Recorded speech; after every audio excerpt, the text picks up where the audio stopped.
This is Dawn Must Follow Night, Part 1, Chapter 19, read by the author. Marielle stood in the yard the moon after Squad 4 won the evaluation.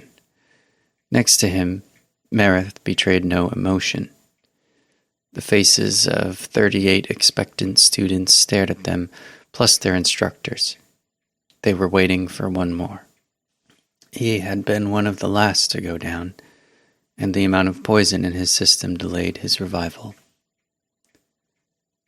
Kavar strode through the inner gate and made his way to the front of his squad. Muriel noticed him clasp Yarick on the shoulder as he passed. Squad 4 has won the evaluation. Congratulations, Meredith announced. The students beamed. Based on your results, we have chosen one student from each squad to attempt to join with the Black when the cataclysm happens. Students and instructors composed themselves. From Squad 1, Gwen. A tall, pale girl with black hair and brown eyes stepped forward, smiling. From Squad 2, Isadora. Another girl, short and dark-skinned, answered the summons and bowed. From Squad 3, Sloan. Sloan bowed his head, which was covered in red hair. Green eyes smiled from above his freckles. From Squad 4, Kavar. The boy stepped forward with a grin on his face. The squad leaders were all so proud. Muriel began to feel sick. Meredith continued, Each of you will report to me tomorrow in my study. The rest of you will continue training under your instructors. Dismissed. He was interrupted by the high note of a horn. Everyone in the courtyard turned towards the sound, which came from the east. Though Muriel's eyes were failing him, the librarian could make out red rays glinting off steel in front of an approaching dust cloud. Get the students into the keep, Meredith barked. The instructors obeyed, herding the bewildered students through the inner gate. Muriel and Meredith surveyed the approaching troop of Dindrans. Their interrogation of Albert had been pointless. He did it for money, which they had already guessed.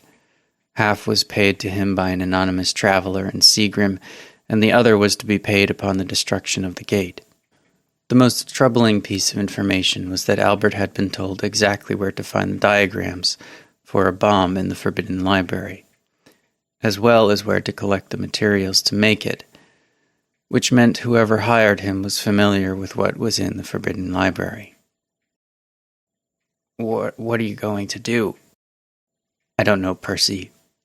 They are here early, Meredith said. Do you think they're peaceful? The prelate frowned. We sent for a repair team, not a regiment. There must be at least 100 well-armed troops on that road. Muriel had forgotten that Meredith's eyes could see much farther than a normal man's. What if they tried to? We won't let them. They cannot gain access to the chamber under any circumstances. You are positive about the cataclysm, that it will occur in the next 3 moons? Meredith asked. Yes. I triple-checked the charts with Albert, Muriel began. Meredith flicked his eyes at him. And without him, there is no error. The prelate continued to examine the approaching company. The instructors returned from the inner yard and joined them. The particles of dust kicked up by the Dindrans glittered under the red sky like a shower of blood. They have a headsman with them. That shouldn't be necessary, Meredith said to himself. His jaw was loose and uncertain, but it tensed as he grew closer to a decision. He turned to Muriel and the instructors. Dmitri, Jov, get the students into the barracks. Percy, I want you to take the squad leaders to the chamber. Explain the situation to them, forgo the normal preparations and allow them to enter. These soldiers, he waved a hand at the growing dust cloud, will not interrupt the ritual. Do you understand? Muriel stayed silent, protesting with his eyes. Do you understand? Meredith's black gaze was boring into him. There were few that could withstand it. Percy Muriel was one of them. I do, but the students may not. Meredith's right eye twitched. You will have to make them understand. He turned his back on the librarian. Mina, Heistus. Sir.